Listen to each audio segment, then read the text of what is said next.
Hey, it's the Reparadigm Podcast. Today is another conversation about the image of God and what our posture should be as Christians toward creation and environmental care.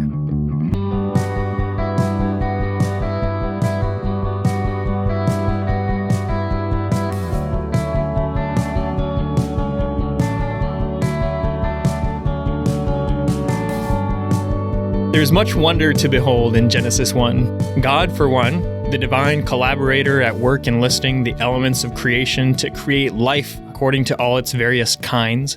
Creation, for another, a finely tuned, life-hosting world cast as God's living temple, generously endowed with the natural capacities to bear and sustain life in all its diversity. And as for human beings, we are nothing less than God's walking, talking theophanies on earth.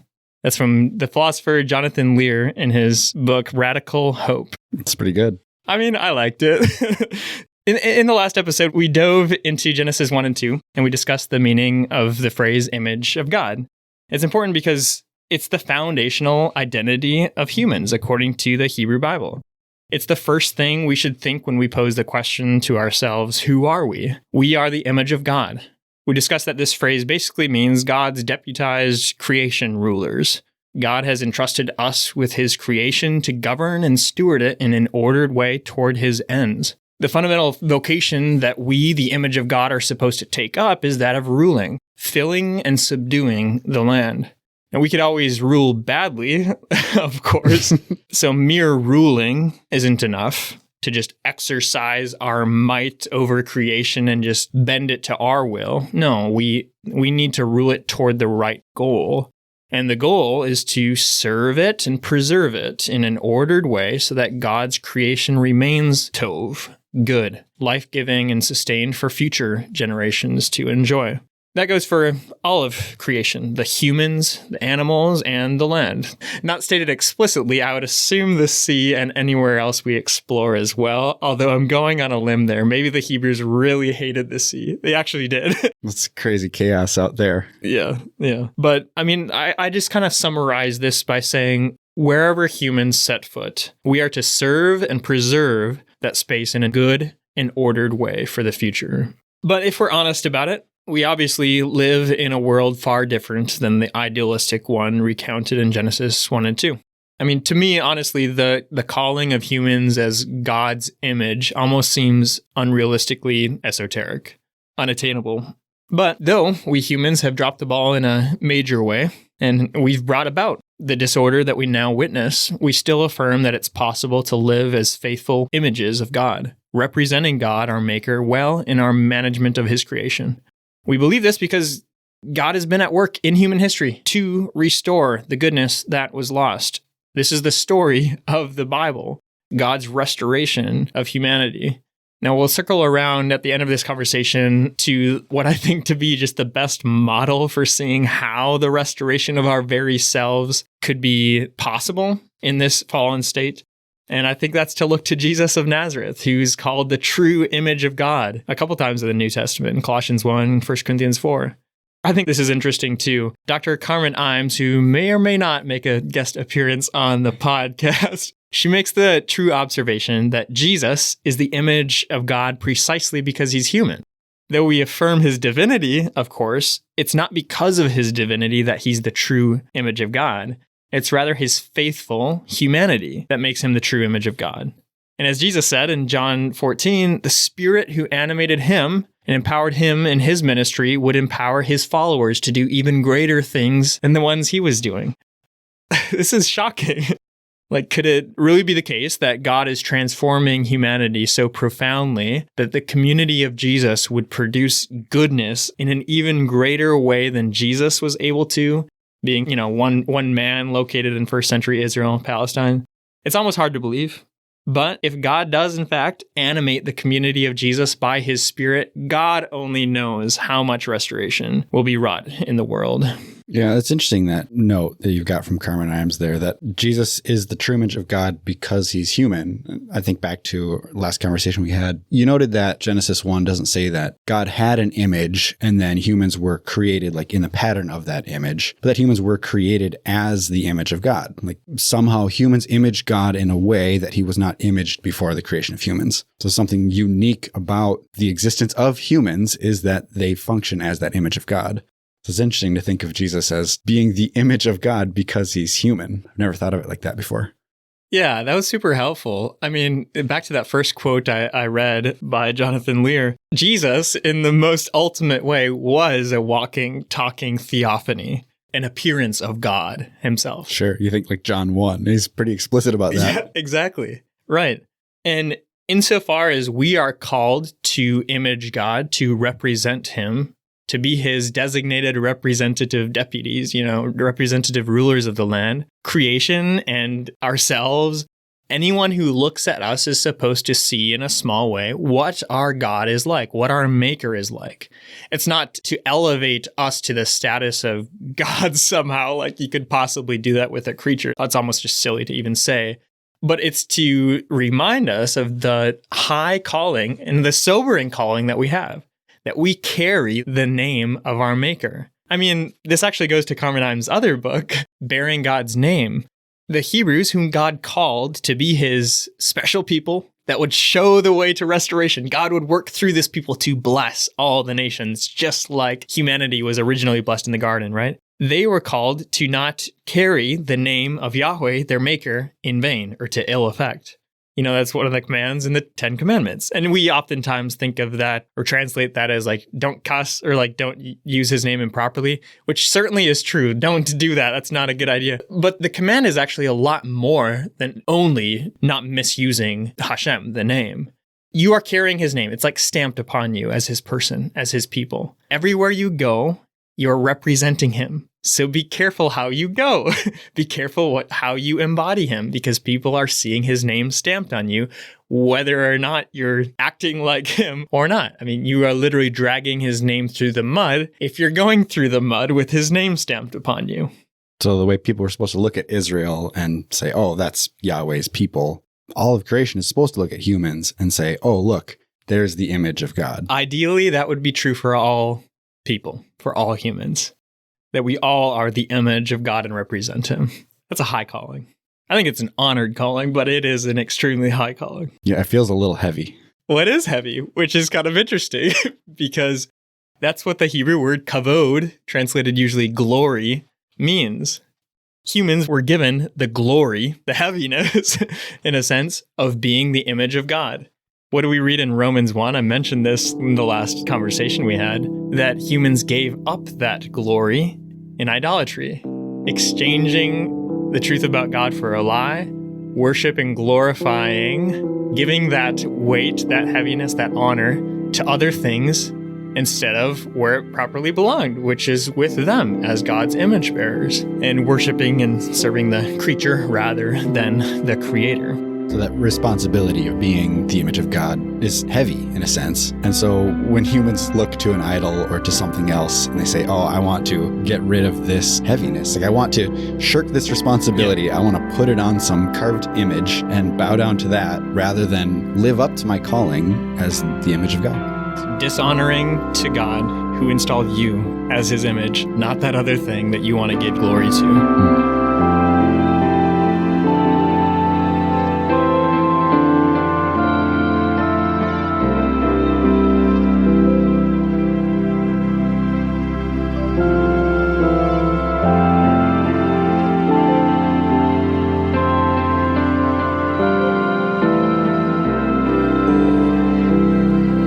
So let's talk about vocation then and try to get a little bit more practical here. I don't know if it's going to be possible, and I don't want to attempt to solve everybody's problems, but perhaps the conversation can be helpful to get us thinking at least.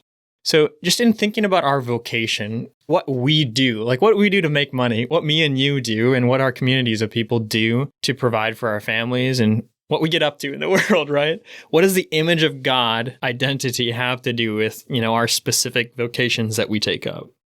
At the outset of this conversation, I need to provide the caveat that I realize that many people throughout history and still today live in abysmal poverty and don't really have the luxury of considering what type of work they take up in order to make a living for themselves and their family. You know, for the destitute, the priority will always be primarily on like taking care of their own family and their own kids that day. So I get that. However, for a lot of us, we really do have the luxury to consider whether or not the specific vocations we have chosen are honoring to our Maker. And I think one of the best ways to figure that out is to simply run the question through like a biblical grid, which would go something like this. There's a reality claim, all right? And the claim is this: we are God's image, his representative rulers on the earth. So then that leads to a question. Therefore, if I'm God's image, his representative ruler on the earth, is the way I work representing him well?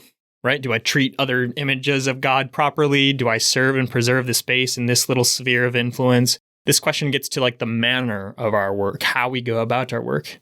And then there's a second question, though, that we have to ask. And that is, even if we can answer yes to the first question, we need to ask, is the final project or product or service that I'm contributing to, is it aiding in the ordering of the world, in the serving of creation, and in the keeping of the world?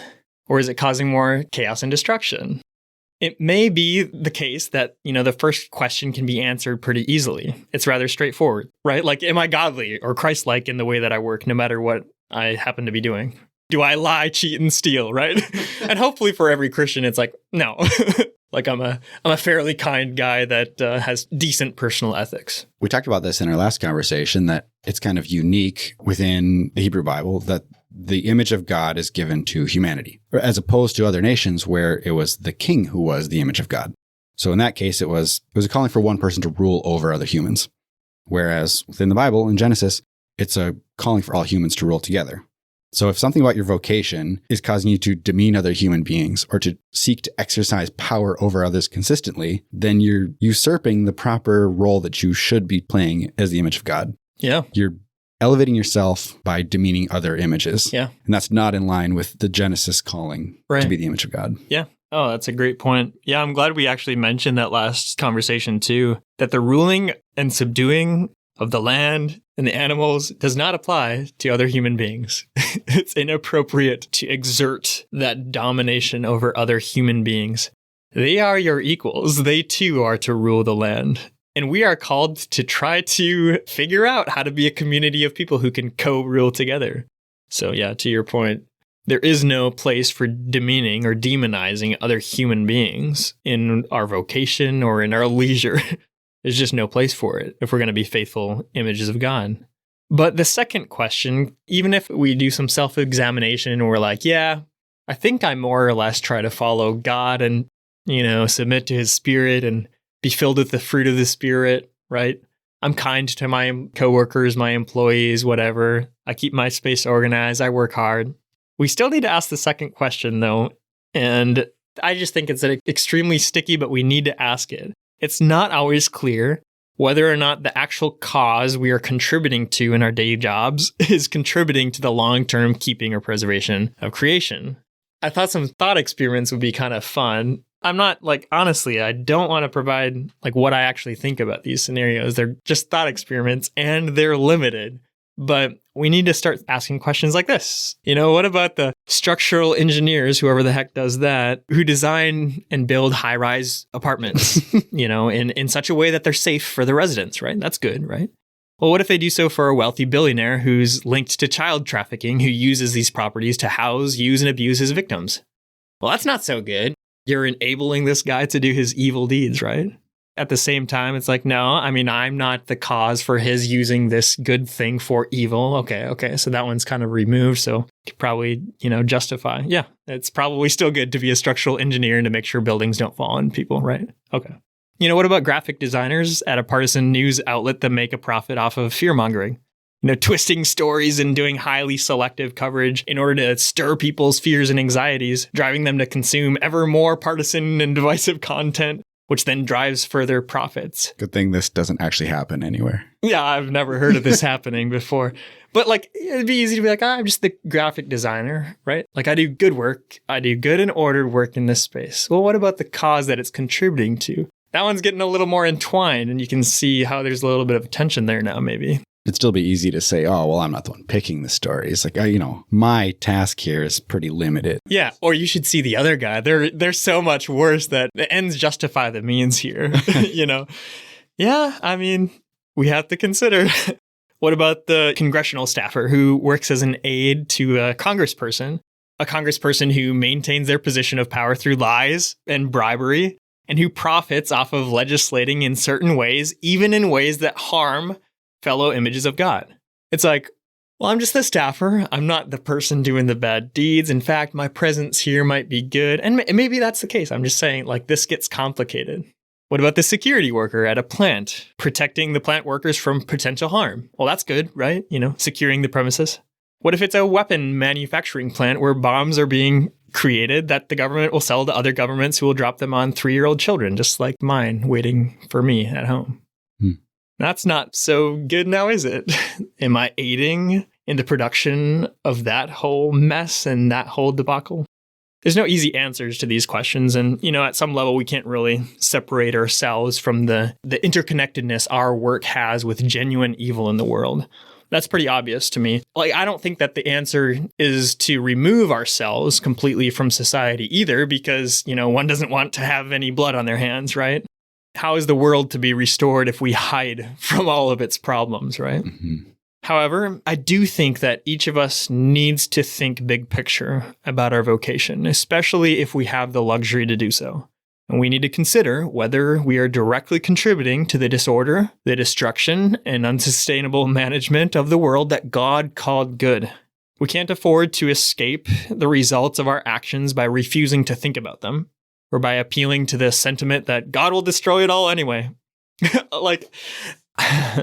I would really challenge you, if you kind of have that view, like, where in the Bible does it give us permission to have a to hell with it attitude and to rebel further from our identity as God's creation stewards?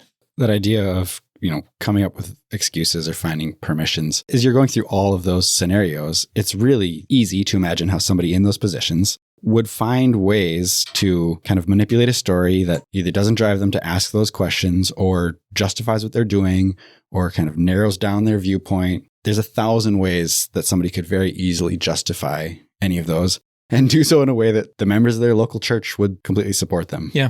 Going through these, I'm just struck thinking about how seldom we talk about the way that our vocations, our habits, our patterns really affect the world around us. Yeah. I mean, in the church experience that I have, and I've had the privilege of being part of very healthy churches, I don't feel at all that I'm coming out of some weirdo cult or something like that. So I say this very generously and graciously to my fellow, theologically evangelical Christians.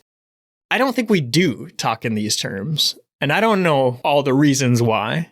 It does seem a little bit theologically off to not talk about our individual vocations and even our corporate vocations and what we're doing as a church community, to not talk about the contribution that we're making towards the ordering and sustained creation that is around us in our little pocket of the woods. It seems like an extremely appropriate way to be talking in our church communities about both our individual vocations and what we're up to corporately as well. Because whether or not you're mindful of it, you're functioning in and you're contributing to some sort of a culture. Yeah, I think whether we like it or not, we do reflect something in the world. Is it Yahweh our Maker and his intentions? Or is it something else? Or is it a mix of both? The muddy middle? Probably. That's kind of what I wanted to talk about next, is culture making. What does the image of God have to do with what type of communities we develop? Whether our families, obviously first, or our church communities, or our friend groups, or city councils. This includes our day jobs, of course, but it's even bigger, because it's a question that encroaches upon our leisure time and our home lives as well. If we think of the question of what type of culture are we building?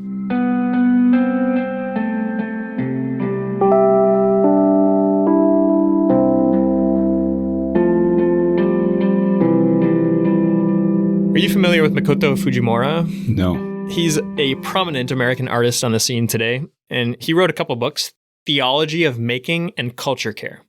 In Culture Care, he opines for a more embodied pursuit of what is beautiful, not for its utilitarian value, its resale value, but as an end to itself. As what is beautiful reflects and proclaims in creation the character and the ordered goodness of God himself. Honestly, his book was really encouraging to me, and it's actually shaped how I've gone about doing some of this podcast. Now, I don't know if the quality of the podcast is that good, but it has influenced how I thought about the effort I put into it. And we've tried to put a lot of effort into it and make it a pleasurable listen, because I believe that the way you present something embodies part of the importance of the thing. We think our message is important, so the way we present it should also be well thought through, should also be beautiful, should be organized, and should be done well. I'm not by any means an artist, but I will say that his book Culture Care was extremely encouraging to me, who just has some creative bent. So if you're a creative out there, I highly recommend Culture Care by Makoto Fujimura. In his book, he also quotes the theologian Dallas Willard, who I think has been kind of influential on you, right? Yep, definitely. Dallas Willard said, "Beauty is goodness made manifest to the senses." I thought this is actually really appropriate to bring up in this conversation, because God calls his creation good 7 times. Good, good, good, good, good, good, good. So what more appropriate thing to do as God's creation managers than to viscerally create, present, and project beauty into the world by concrete means? What else is art but that? If indeed, as Willard posits, that goodness, the goodness of God himself, is manifested to our senses through the perception of beauty. So even if you're not an artist, how is this thought not inspiring? To re-paradigm how you think about whatever your hands find to do it with all your strengths to produce something genuinely ordered and beautiful. And in this way, to put tov, to put good, back into the disordered, raw world. And so reflect the good, ordered way of God himself, the maker. I feel like I need to just sit and spin on that one for a while. Well, so do I. I'm definitely not a creative type person. I don't tend to appreciate beauty the same way most people tend to. All right. Well, someone out there appreciated it, even if you didn't met. I'm talking to the wrong guy. Maybe, yes. Structural engineer. I need to insert here a hobby horse of mine, my brief thoughts here on ethics, okay? There's deontology, aretiology, which is virtue ethics, and teleology. Deontology would be that espoused by Immanuel Kant. I'm no philosopher, but something like what's important is that in any moment of ethical decision that you make the right decision, regardless of the end, right? Teleology would be more focused on the end goal to make sure you get there. Unfortunately, that can slide into the ends justify the means, right? Aretiology, or virtue ethics, would focus more on the type of being, the type of person that you are through time. If you're familiar with Stoicism, that would be very virtue ethics based. Oh, yeah. Good connection. So these 3 ethical theories, I think, don't have to be mutually exclusive. And this is something that Stephen Boma-Prediger makes the case for in his book, Earthkeeping and Character. Because on the Christian worldview, the end goal, teleology, right, that matters. And there is a secured hope for a future, for a good future that God will in fact bring about, right? The end goal matters. Also, the way of being matters. The means to get there, the type of person you are along the way, which would be virtue ethics. And every individual moral choice that makes you the type of being you are also matters. That'd be deontology. Make the right decision in every moment, because all of our small choices affect the type of beings that we become. So I don't think we should think about these as mutually exclusive. And I think the Christian worldview does a wonderful job of tying them together and actually seeing them as complementary and having kind of a full view of ethics. All right, slightly aside, but I was thinking about that today and I had to bring it up. I like it. It is interesting to think that our hope in the future and what Jesus will accomplish, restoring all of creation, should inspire us both to seek to be a certain type of person, to be conformed to Jesus' image, and also to live a certain way. So even if we can't always see that immediate connection between the way we live now and those ends, we trust that it exists. We trust that what we're living out now is connected to this final end that Jesus is going to bring about. Yeah, and that is the Christian hope of the resurrection, that everything we do right now matters in probably a more ultimate way than me and you can realize right now as we sit here. But that what we've done in our lives, corporately and individually, will be tested, as Paul said, so as by fire, right? Obviously, there's a negative way to see that and to be like, oh man, that could be bad for me, right? You could think about it that way, but think of the encouragement that all the good, the genuine good, faithful acts that you do that are never seen will be the stuff that's lasting through that purging. The stuff that's lasting that can be built on into the future in probably more ultimate ways than me and you can even imagine right now. I find that super encouraging. Yeah. So, okay, part of my reason for stepping aside into this conversation about ethics a little bit is because I do feel some type of way about our view of ethics because of like the utilitarian nature of a lot of the ethics that we see in our culture today. The ends justify the means, views that are, I don't know, they're so prominent like in politics and even in the Christian church, I think sometimes, where we feel like sometimes it's justifiable to demean image bearers of God because they're so bad. And this will be a more powerful way to get to the end that I want, which is a good end, right? Mm-hmm. I think we ought to have no time for that as Christians. We ought to have no time for demeaning other image bearers of God in pursuit of the good end of whatever Christian vision we have. Or we should also have no time for, and this is where it gets back to image of God stuff here, creation management stuff. We also should have no time for short-looked solutions, short-looked profit-motivated actions that put the long-term health of ecosystems, of animals at risk. I just think it's unfaithful to being the image, to being the steward that God intended us to be, to take shortcuts like that. And we need to consider the type of being we are at all moments, and also the end towards which we're working. To be a little bit more specific here on creation care in particular, or environmental concerns, environmental ethics. What does the image of God have to do explicitly with environmental care? I don't have any interest in particular. I don't have the ability either to try to wax eloquently about the exact measures that need to be taken to preserve the planet in an ordered and sustainable way. I'm not qualified to talk about it even. However, I'm really interested in theologizing about what our general attitude should be toward the preservation of God's creation. Maybe a couple questions could prime our mental pumps here a little bit. Is it generally good or generally bad for God's creature managers to allow species entrusted to them to die out and go extinct en masse? What kind of managers are we if we have no concern for the species entrusted to us? It's kind of weird to disregard that or to have no feelings towards it if you are the manager of those species. It's like, oh, I let half of them die. Sorry, but it's just kind of weird. Yeah, it's hard to imagine a situation where good management of something would involve allowing large portions of it to just die out. And I'm not at all trying to set up some weird ethical dilemma where it's like, well, what if you have to choose between that and human beings? Are the human beings more important, you earth worshiper? I'm not trying to set all that up. I'm just saying it would seem that a good manager of the creatures of the land, which is what the image of God is to be, it would seem that a good manager would at least have tabs on and be interested in and would in fact try to prevent the killing off of those species entrusted to them. So I think dispositionally, we should have a view toward the life of all species as much as possible. We should be a little concerned if there's mass extinction going on, especially if it's caused by us. Is it generally good or generally bad if God's land managers allow deforestation en masse to take place?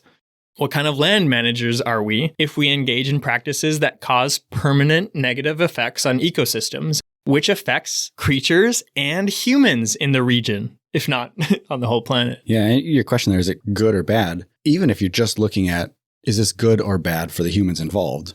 As the images of God, we're created to function best when we function in a world where things are managed and ordered well. So even if you don't immediately see the impacts on humans as a result of these things going on in the environment, the fact that that environment is not functioning the way it's supposed to anymore is going to have a negative impact in the end on the humans that are a part of that environment. That's a good point. If your primary concern is other images of God, which I think is understandable for sure. I mean, I am more concerned about people than I am animals too. I think there's room to be concerned about both. But if your primary concern is, about the human toll, it is hard to put a measuring stick on exactly how negatively this affects humans in the region. Although sometimes, honestly, I think that the land management or lack thereof that we have employed in some areas of the world has actually directly affected humans, like right away, which is awful. And there should be no time for that in the Christian community to support anything that does that to other humans. But that being said, sometimes the effects aren't immediate. And as Dr. Sandra Richter says, she makes a point of this in her book, it's always the most vulnerable people that end up bearing the brunt of really bad land management. And sometimes it's not right away, so you can't put a measuring stick on it. But in generations to come, all of a sudden, the hens come home to roost, and myriads of unintended consequences happen. I mean, be sure your sin will find you out. I have conversations with my daughters about a lot of things. One of my daughters is very interested in Mars and what travel to Mars would look like. She used to tell me all the time that she wants to be the first person to go to Mars. And then we talked about what life would actually be like on Mars, where there's not an environment that's well suited to human thriving. Like, it's only made possible through science and technology, and your life would be very limited. What you could do, like, there'd only be specific hours of the day that you could go outside, and even then in a very special suit. You'd have to live in like this small confined housing where you'd grow your own food and everything. We talked about this for a while, and eventually she started saying, I don't think I want to go to Mars anymore, Dad. That idea that we're so connected to our environment, and that's obviously an extreme example. Sure. But if we start taking the environment around us and it starts to not function quite as well as it should be, that's going to have an effect on humans. Like, we can't function well if the environment that we're living in is not functioning well. Like you said, it's not always going to be, I do something bad today, and so suddenly my life's going to be worse tomorrow. It's like, no, maybe it's over time. But that idea that humans are not connected to the order of the earth, and so it's something that we don't need to care about, is I think both foreign to the story of Genesis, and it's also just foreign to good common sense. Yeah. You know what Adam means or comes from? Is it from the dust, from the ground? Adamah is dust. Adam is the dust being, humanity. We are from the ground. We are land creatures. We are ground dwellers. We are of the dust, and to dust we return. It doesn't seem very healthy to think ourselves so above it that we neglect to think about or give consideration to the dust from whence we've come and to the dust to which we will return. One last question here. Is it generally good or bad to use sustainable means of energy to power our ways of life? What kind of resource managers are we if we don't count the cost of using energy sources that will dry up and will leave our grandchildren, great-grandchildren, whenever the energy sources dry up, we'll leave them in a horrible place to try to rapidly innovate to make up for the loss? It generally seems like a solid, biblically rooted Christian ethic would be inclined toward innovations and technologies that allow us to pursue more renewable resources as best as possible. Now, none of these examples or considerations or questions I'm asking are really specific, and for good reason, but I think we need to ask them. My general assumption is that our audience probably leans right politically in our context here in the United States. If that's you, and if you're kind of that persuasion, I really urge you to consider whether or not your worldview on this whole topic has been shaped more by your politics or your politicians or pundits than it has the Bible. Because it seems like the obvious answer to some of these questions would produce a person with a disposition that is attuned to cries of environmental degradation, cries of the annihilation of species, especially in mass and at rapid scales, and we don't know all the effects of that, and cries of overuse of specific resources that cannot be replaced for future generations. It seems the only reason sometimes that we don't think in a Christianly way about this is perhaps our politics. And I'd really urge you, if you're on the right politically, if you're a Christian, make this an issue that the people like you, the conservatives like you, care about. Because this is an explicitly Christian, biblical issue. Don't cede that territory to those left-wing people that you probably don't like. This should just be a universal Christian issue. And if you lean left, don't let the fear-mongering that sometimes takes place around this conversation drive you to take unethical actions because the ends justify the means. We need to, sometimes, sadly, even harm people because the crises are so bad. Whether it's your favorite political commentator or whatever that's drumming up that fear, do not let that fear drive you. We never make good decisions in a state of panic and fear. So let's think Christianly about this topic, and let's not think politically about it. Man, I'm so concerned by the way we in the Christian community just seem to be dragging behind, being brainwashed by whatever political pundits want us to be thinking about these issues. We should just have a very clear biblical vision for this stuff, and we should be leading the conversation. And the conversation should be thoroughly Christian and thoroughly concerned about the ends, the means, and every decision in between.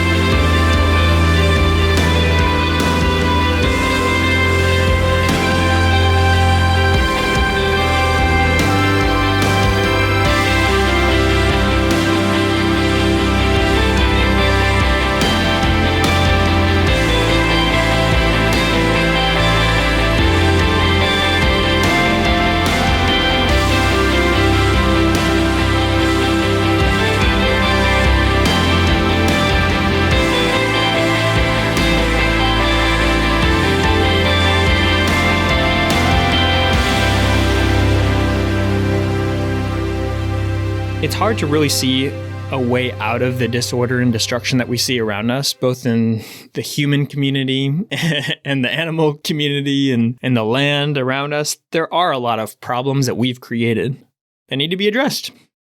But we need to start with ourselves, and we need a guiding star. We need to build our lives upon a foundation that will stand.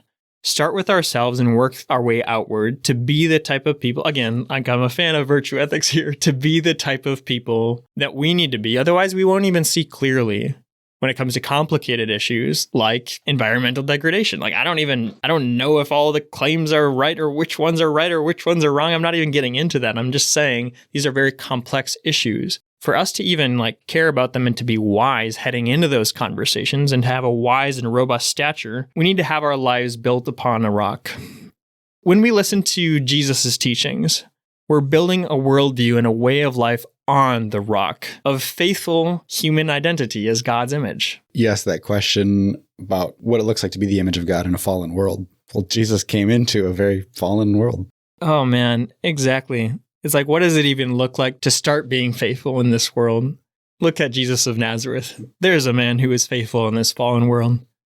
I think there's no more powerful example in the Bible for reparadigming our fallen worldview, our fallen ways of thinking about our identity and our role in the world, into conformity with God's vision of restored humanity than the Sermon on the Mount in Matthew chapter 5-7.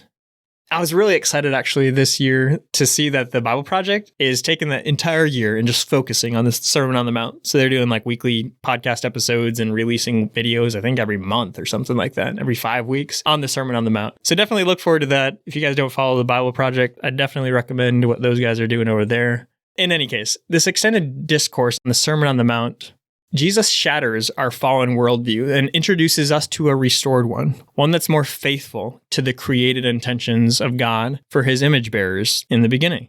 For example, if we happen to have the worldview, the view of life that, life's about short-term happiness, earning enough money to get the things that we want, good old-fashioned capitalism, right? We may need to consider Jesus' words.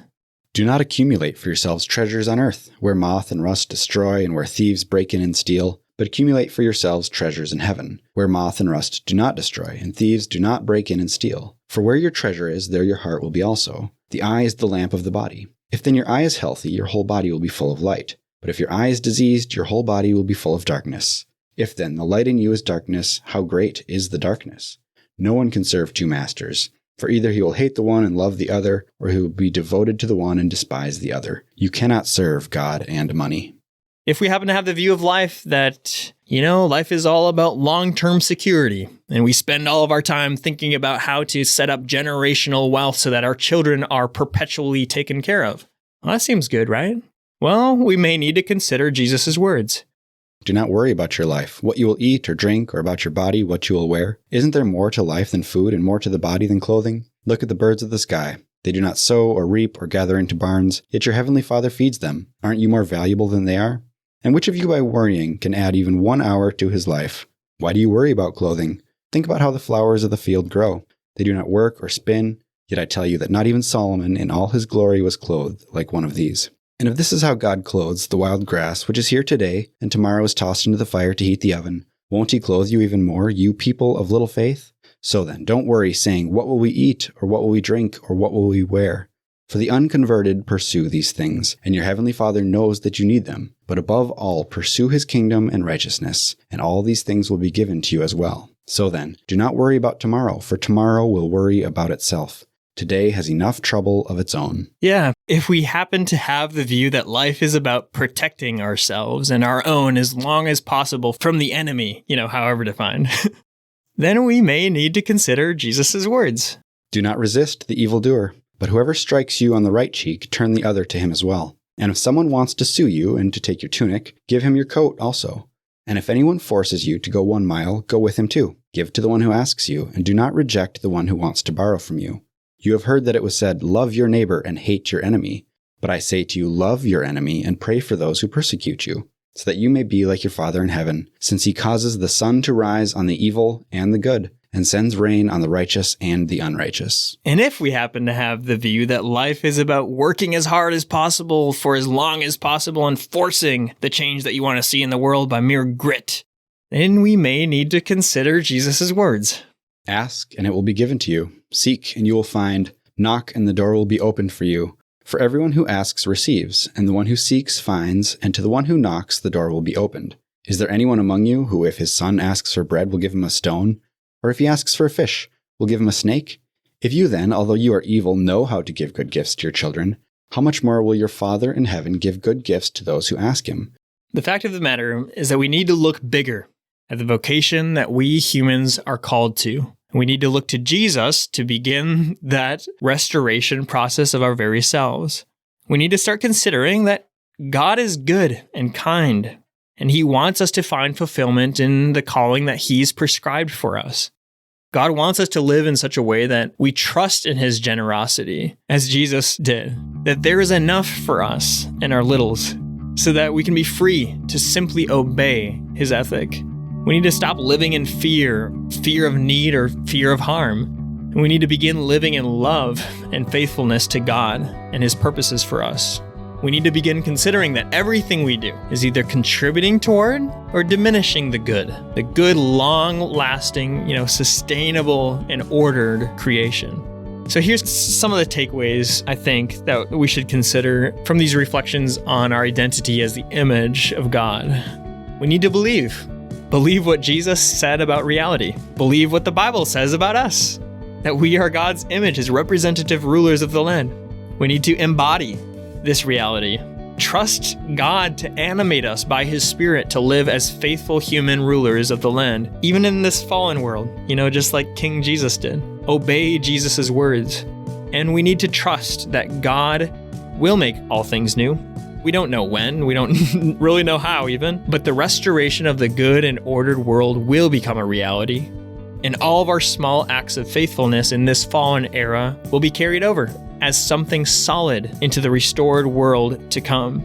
In other words, nothing is forgotten. Everything we do matters far beyond the causal chain that we can perceive with our senses. I'll leave us all with this quote from the late Presbyterian pastor in New York City, Timothy Keller, from his great book, which I highly recommend, Every Good Endeavor, Connecting Your Work to God's Plan for the World. It's a great book in this context, in this conversation. But he says this: wherever we bring order out of chaos, whenever we draw out creative potential, whenever we elaborate and unfold creation beyond where it was where we found it, we are following God's pattern of creative cultural development. Just as God subdued the earth in his work of creation, so he calls us now to labor as his representatives in a continuation and extension of that work of subduing.